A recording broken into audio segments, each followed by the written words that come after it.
This Pulsar N160 is the latest addition to one of my friend's garage, and I had it with me for a weekend, and I feel I have so much to tell and share with you guys. I usually don't discuss looks and design in my videos, but I personally like the way the N160 is designed. The bifunctional projector LEDs remind me of the Yamaha MT, but the N160 is a bigger motorcycle, bigger than the MT and the RTR 164V as well.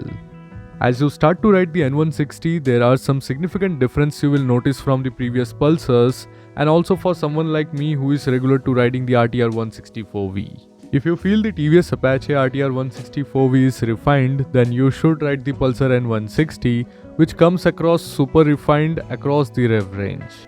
I loved the gearbox on this. The gear shifts are solid and confident with a light clutch action. The power delivery is on the linear side with a strong mid-range that allows some excellent in-gear acceleration even in the 4th and 5th gear, which I felt is way better than the RTR 164V.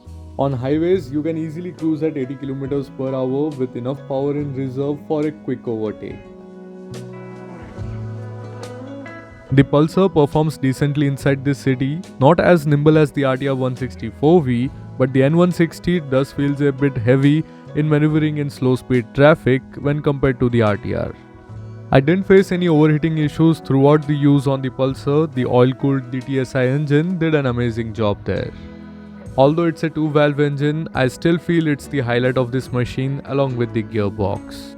The second highlight for me has to be the brakes. Both the front and rear brake do an amazing job.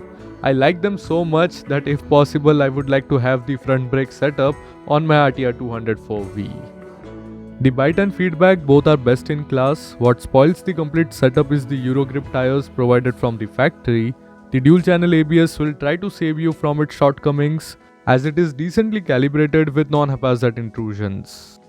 The suspension on the N160 is on the comfort side. I found it to be stable on the highways, and it takes city roads and broken patches well. It is not as stiff as the Gixxer, but again not as plush as the RTR 164V. The seat on the N160 is really good and spacious with a lot of space for the pillion as well. The rider's seat height at 795mm makes it accessible for most riders, and the ground clearance at 165mm takes most roads and speed breakers without scraping the underbelly. Do note that the Pulsar N160 gets an underbelly exhaust and it sounds sporty, especially above 3000 RPM. I will leave the link of the exhaust note footage in the description and in the pinned comment once it is uploaded.